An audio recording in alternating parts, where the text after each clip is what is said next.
Okay, my friends, I am going to go over what we would have done in class today. I see that many of you already submitted the assignment that was due at the beginning of class. Don't feel you need to go back and redo it or anything like that. As long as you met all of the requirements, even if there's something small missing, like a topic sentence, it's not like I'm going to fail you on the assignment. And if you are really off base, I'm just going to ask you to redo it for increased credit. So I wouldn't stress over it. I think I graded maybe like 3 or 4 of them. I think I have 6 to grade right now. I'll go do that after this video. Otherwise, just get that in by the end of the day. All of the materials you need for that are already linked in here. The presentation we did last class, the examples of 2 outlines, and then the template if you want to use it. And then at the bottom is an example of a summary in paragraph form. Obviously, for the outline, you are only required to essentially use like bullet point type ideas for that section, for all the sections, to be honest. So that is due now by the end of the day. And you'll be using this to write your rough draft by the end of the day Sunday. Understand we do not meet on Monday. The college is closed. So you actually will not see me until a week from today. I'm sure you're super sad about that. We went over this way back when we first met. The situation, the assignment itself, that you're writing a critique essay, you're writing it as if you have your own blog and you're pulling apart this article that you have chosen. There were 4 articles to choose from. I'm going to go over the handout and the example rough draft that are listed right here. That was my purpose for today, is to just give you that one last rundown of what's being expected of you for this rough draft. I'm also going to go over some introductory techniques really quickly. I was going to say in your class, there's only one who had me before. That will be definitely a little bit of review for you, so you can zone out during that information probably. But this will give you some insight as to how you can start that introduction, because sometimes the hardest part is getting started. And sometimes having like kind of a bag of tricks to pull from just makes it so that you're not sitting there staring at your screen thinking, what am I going to type? For this assignment, the rough draft, it only needs to be 500 words in length. I don't care if you include a conclusion or not. If you include it, I will comment on it. If you don't, it's not going to count against you. Doesn't matter, but it does need to have an introduction. I'm going to have you work on one by the end of today, at least to have a general idea, because I feel that that will help you even further in getting started over the weekend and you won't hit any roadblocks. So you need to have that introduction. You should use the organizational method that your outline assignment is forcing you into to a degree. You should include, I'll say, at least 2 for the rough draft. It'll be 3 for the final. Unless I change that, maybe it's 4. I have to check on that. But if you do 2, I'm going to consider it that you're well on your way to using the article. That can be quote, paraphrase, or summary form. That being said, if you are taking directly from the article itself in some way, there should be an in-text citation, which in MLA means the author or author's last names, and the page or paragraph number of that article. Again, you don't need to include a conclusion. It is expected that your document, I don't care what format, Google Docs or whatever else, but it should be double spaced, 12-point times New Roman font, 1-inch margins. Just put that in there before you even get started, okay? That should be something that in the rubric for the final, you just get full credit on. Okay, so to briefly look at the breakdown, all of this is listed in your materials as well. You can see number 9 is the critique essay breakdown. Let me open this full, let me zoom in, just like I do in class. My fabulous touchscreen. I dropped some keywords to use in a critique just so that you're not necessarily repeating yourself over and over again. Most of you are already kind of using the word evidence, support, things like that. You do want to bring in if there are facts that author uses, that would be a strength. If you see that there are just personal opinions or anecdotal evidence, that falls under opinions and emotional appeals, things like that. The examples they've used, if they've used any statistics, if there are logical appeals, meaning that it falls under a logical argument that you can kind of see how the author went from one assumption through evidence to then make a logical conclusion that it's reasonable. If there's expert opinions brought into it. However, if there are just emotional appeals, meaning that they are just in some way trying to connect with how you might personally feel about the topic itself, that has less validity, right? That's kind of just getting you to agree with them because you feel the same way. And that may, involve certain fallacies. It may be a flawed argument. So these are some key words that you might want to drop in, not in the summary part, but when you're digging into essentially what was effective and what was ineffective, strengths, weaknesses, what you agree with and what you disagree with. A little bit of a review. We kind of covered this in one of the earlier presentations, but kind of made it an easy, quick 2-page handout. That your introduction, it doesn't need to be certainly no more than the first page, even with your heading and your title. It should not go further than that. You should name the work that you have chosen. I say it says the date here. I said it in obviously my previous presentation. I'm this way and that way about it, but definitely the name of the author or authors and the title of the article in quotation marks. You're going to describe maybe the main argument, the purpose of the work, what that author is doing, and dig into that topic itself. So if it's the one, Tiffany Wen's about the belief in ghosts, you're going to talk about the belief in ghosts in the way that you want to dig into it. So it could be across the world, it could be within the United States, whatever you're feeling. The thesis statement, again, you should already have. That should be long since taken care of and receive feedback on. So make sure that you're ending your introduction with that statement. You're then going to dig into your summary paragraph. Again, back in the thesis assignment, I did link to a Google Doc that shows you a summary paragraph for the first article we went over.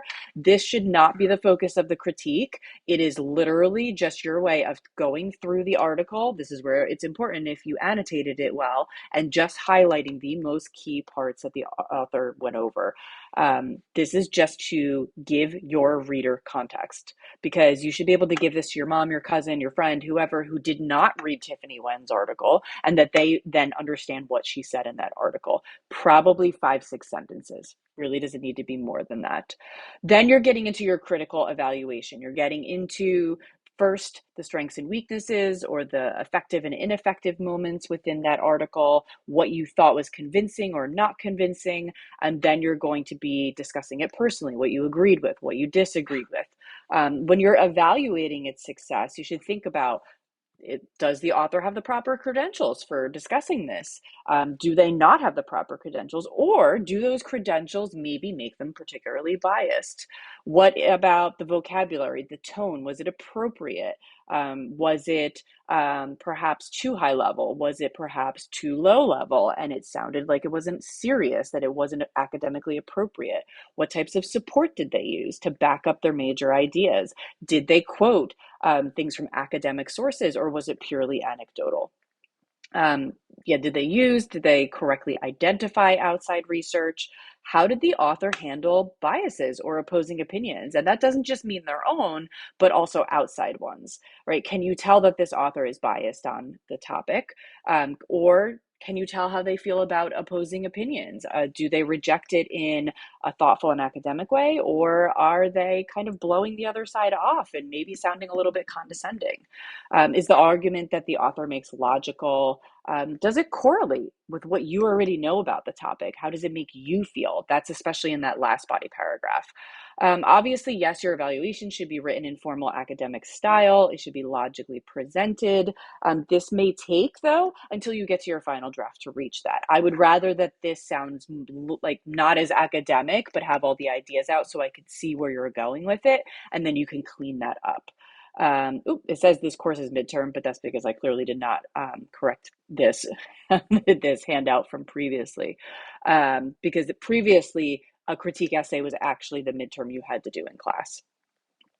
It then gives an example of how you might pull in some of the evidence in order to support the point you're making. So, for example, might say the author uses many statistics to prove his point, but he fails to indicate his source. He notes that one out of two marijuana smokers go on to use more dangerous drugs. However, he never says that how he acquired that information, nor does he include a reference at the end of the article, right? And it shows then that exact paragraph or page where that is missing. I said this in class, like a lot of what you do for this, and even for your research paper, is to find the blind spots of an author. What did they not do? What did they forget to do that would have made it a little bit more believable or valid for you to buy into what they're saying?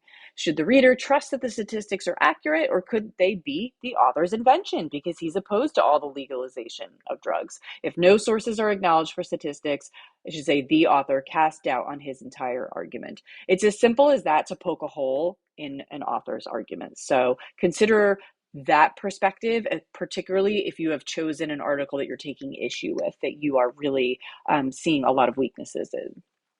Okay, the conclusion, again, you don't have to include it now, but if you'd like to, I will comment on it. It's usually just a statement indicating, again, the overall evaluation of the article, a summary of the key points, and a clincher. So this is where, if you really found issues in it, you can actually consider providing some recommendations. What could the author have done to make this a more convincing article? Or how was it actually significant and you found that it was powerful, that it's going to impact readers in a positive way, whichever direction that you went, or you could do a little bit of both if you fell in the middle. A little bit of a checklist, again, just making sure that you mention the name of the work, the name of the author. Did you accurately summarize? Is this essay focused on a critical evaluation of the work and not the topic? Remember, I keep saying that. You are not talking about whether we should believe in ghosts, but whether the author convinced us one way or the other. Did you systematically outline an evaluation of the work? Did you take your outline and clearly use it to really create an organized essay? Did you use evidence from the article itself?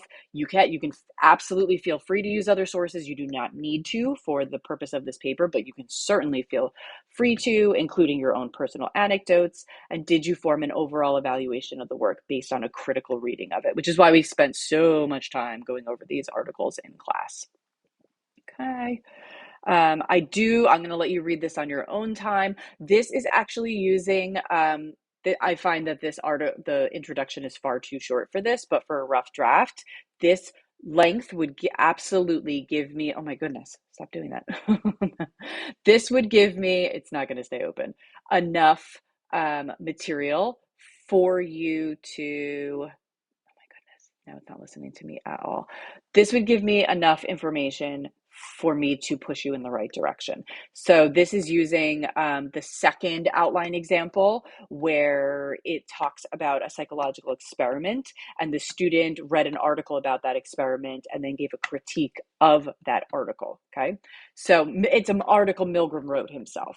So you can go through this example. It does show you how to use evidence from the article itself, how to work your way through a critique again. And I don't know why it's like not opening and being extremely fussy. Hopefully it didn't freeze.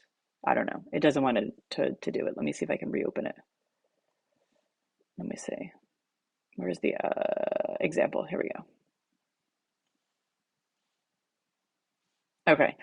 Definitely too short for an introduction, but we're going to go over introductions right now, so you'll see exactly how you could expand that. But the remainder of it, I find very effective in kind of just being a really organized step-by-step critique. So look it over if you want an idea that does not use anything from our class, which is good because I want to give you examples, but I don't want to give you answers because you have to write it from your own perspective. So yes, this is real quick. You can, oh God, what a mess. Sometimes when you open it through Canvas, it like screws up the formatting, and I don't know why. So some of the essential parts of the introduction are going to be a compelling hook that draws the reader in, one or two sentences, some background information on the essay's topic, which is obviously a critique of a particular belief system. You will want to give some background on that belief system, whether it's homeopathy, ghosts, UFOs. You could kind of take that one also into just cult beliefs in general, in terms of it turning into a religious system. And the first one, conspiracy theories. Then that introduction, you're going to name that author and article, and you're going to include that thesis statement. So I give a few lead-in techniques here, again, just because some people have such a hard time jumping in and starting. Um, this is one place where I will tell you throughout the essay, don't ask too many questions because your job is to answer questions, not to ask them. But in your introduction, it's a great lead-in technique, because if you start with a question and you end up answering it, that really feels like, again, that story arc that I talked about in class for your readers, that they feel that, oh, they asked a question and by the end of it, I felt the answer was there. That feels really kind of confirming and validating for your reader. So again, I give some examples for each. That could just be a question that grabs the reader's attention in terms of what their belief system is, or it could ask, do you know how many people have this belief system? Something like that. A lot of people I already see in some of the outlines that I got that you're starting with a startling statistic, or number, evidence, and unusual fact, something that's going to pull readers in because they didn't consider it. This one may be particularly powerful if you want to bring in how many people have been involved with the cult, who believe in UFOs, who believe in some sort of paranormal thing, who use, homeopathic remedies instead of maybe more medically based one. That's a great way to kind of just immediately draw readers in because they're like, oh, I didn't know that. Let me read some more about this. This is where, if you are looking to use an outside source, something else that you found via your own, quick search or whatever, you can begin with a quote from an expert in the field or somebody who's experienced. You do want to choose somebody who has a respectable perspective, not just, your grandma here, but pulling in another expert can again make readers stop and think like, wow, I didn't know that, a respected medical professional thought this about homeopathy, or I had no idea that, this doctor felt this way about this belief system. Or, a respected professor for 20 years or something like that. So if you find something really interesting, bring it in. This one definitely lends itself without question to your own short anecdote. It doesn't have to necessarily be about you. Like if it is about, something your sister experienced, that's totally fine. It's still considered an anecdote though, right? Because it's personal experience, not necessarily academic or scientific facts, or evidence. But great way to provide that story arc and something you can connect back with in your conclusion when you write it. So again, you can take your time and go through this on your own, how you're going to introduce the article and, author in the article. Make sure everything flows really nicely here. Make sure that it's a full title. It's the full author's name. Okay. Obviously after that, you can use their last name. It should really only be a thumbnail description of what they tried to do in the article. It does not need to do anything more because you have a summary paragraph. Your thesis statement, we already wrote those, so actually you don't necessarily have to pay attention to this unless you didn't do that assignment. Your thesis is almost always going to be your last sentence of the introductory paragraph. There's very few times where it is not. Your introduction is going to funnel from the general to the specific because your thesis is making a really specific claim about the author's effectiveness or ineffectiveness or both. But don't start your introduction with like that really overwhelmingly like since the dawn of time, man has tried to control nature type statement. Those are silly. They're meaningless. Jump right into the topic, but speak about it in a more general way. And by the end of your paragraph, you're making a really specific commentary about it. It should not run more than the first page. In fact, generally for all the assignments in this class, exclude maybe the last one because it's a longer research paper, can go on to the first few lines of the next page. But overly lengthy paragraphs usually just dilute the power of your argument. It's just simply not necessary. Okay. So the one thing that I'm asking you to do today is, besides obviously finishing your thesis and outline, I would argue that you should finish that first before doing this. This is one of our classwork assignments. Okay, it again links everything that I talked about here. Oh, that's why I didn't put it in the other place. I wondered why I couldn't find that presentation before. So it links that handout we went over. It links the presentation I just went over. I want you to, by the end, oop, nope, I'm going to change it. I see that it's due by the end of class. I'm going to change it to the end of the day. Begin drafting your introduction. So start with a compelling hook of some sort, whichever you want from that list in that presentation. Work your way through some background on your article's topic, name the author and article, and then copy and paste that thesis statement you put into your outline at the very end. This should get you well on your way. This means you should have most of the first page already written for your draft that's due on Sunday by the end of today. And then if you add in your summary and you start working your way through the other parts, you are going to absolutely have no problem hitting that word count. No question whatsoever. In fact, most of you are going to go over it, and that's brilliant. So I will go in and change the due date time to the end of today. I'm also going to add in, I would like to see at least 5 sentences for this assignment so that I can see you are heading in the right direction. I'm then going to go over and go through the outlines that you did hand in. I will have feedback on all of this by the end of Friday. So you have all day Saturday and all day Sunday to get your rough draft in. When we meet next Wednesday, we will be doing peer review, which means that I am going to ask that you have at least accessibility on that day to looking at the discussion thread in class. If you are okay doing that on a phone, that's 100% fine. But note that you will have to be looking at a classmate's essay in some way to get credit for that assignment, and it is one of your in-class classwork assignments that counts in part of the overall grade book and weighting of the grade. It's worth 20% of your grade that you do the assignment today and that you do the assignment on Wednesday. We will have one more after that before we complete Unit 1. Make sure that you have access in some way to being able to look at the discussion thread that day, okay? I may have to put that in the assignment directions that I need you to place a copy of it also in the discussion thread, but I will handle that and make sure everything is good for you by the time we meet on Wednesday. Shoot me a message if you need anything. Otherwise, stay safe, stay warm, and I will see you in a week.